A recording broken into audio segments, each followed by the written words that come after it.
Governor Sanders, welcome on board the AEM Manufacturing Express, and thank you for being on board with equipment manufacturing in Arkansas. Absolutely. Welcome to Arkansas, and it's great to spend a little time with you here today. Well, we're thrilled to have you, so let's dive right in. Sure.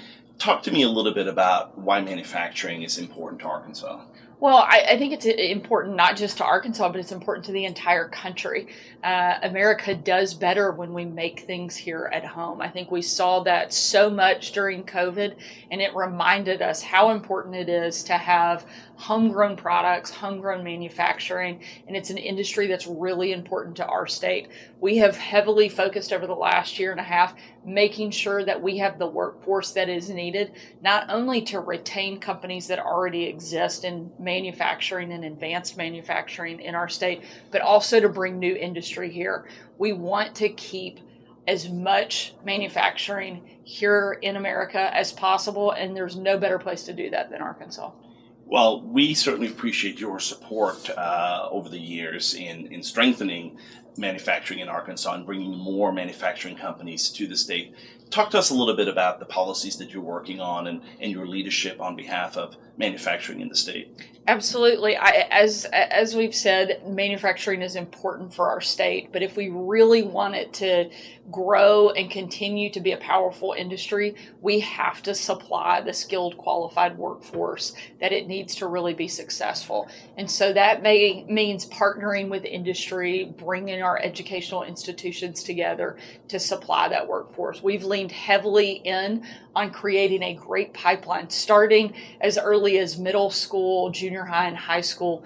The dual track diploma that we have focused on, that every high school in Arkansas is now required to have, helps push a lot of these kids into that industry so that we can continue to help it grow and solidify that as one of the anchor industries here in our state. Well, that's great to hear. Starting early is key.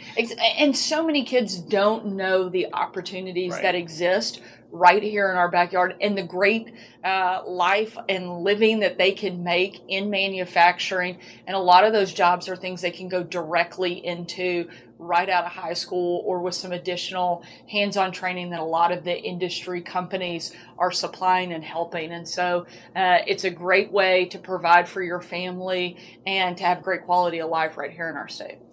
What is the one thing you wish more people knew about manufacturing in Arkansas? I think it is some of the really incredible things that we make here in our state. So often people don't know about so many of the products that are made here in Arkansas and how much that is fueling not just our state, but our entire country, whether it's aerospace and defense, technology products. There are so many things that are imperative to the future growth of Arkansas, but also the national security and defense of America and frankly around the world because of manufacturing that's taking place right here in Arkansas. Well, we're thrilled to be here. We are on a 10,000-mile, 20-state, cross-country road trip. So why don't we wrap up with a couple of road trip-themed questions? Sure. Favorite road trip memory? So our family actually loves a good road trip, which we discovered during COVID. You guys have done 10,000 miles in a big bus. We did a little over 6,000 miles on our first big road trip with 3 kids in a Yukon. So I like the way that you're traveling. We did 7 national parks, lots of hiking and water sports along the way, but it's some of the best memories that our family has ever had. We've done a couple multi-state 5,000 plus mile road trips. Wow. And our kids will still tell you they're the best trips we've ever taken. And they've had the chance to travel pretty extensively, but there's something about being on the road, the memories you make, a lot of laughter, also quite a few tears. Yep.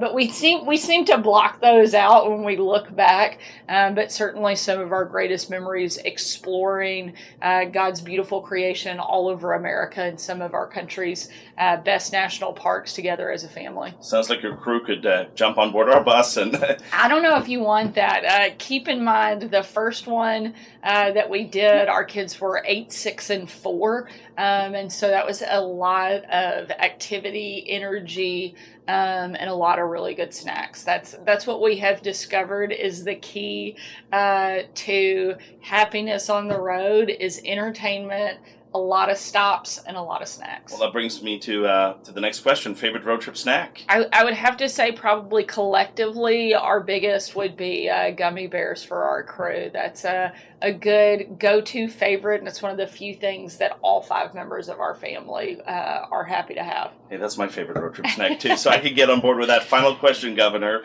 Favorite road trip song? Ooh, now this is a tough one. I feel like this is always a hard one, but my husband and I would definitely say would lean more on the journey type kind of side, and we're going to get into that.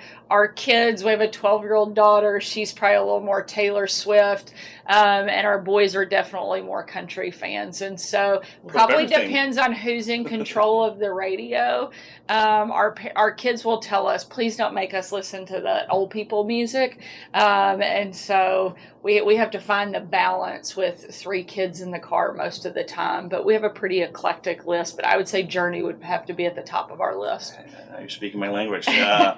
Governor Sanders, thank you so much for everything you do for our industry, and thank you for joining us here today. Absolutely. Thanks for having me.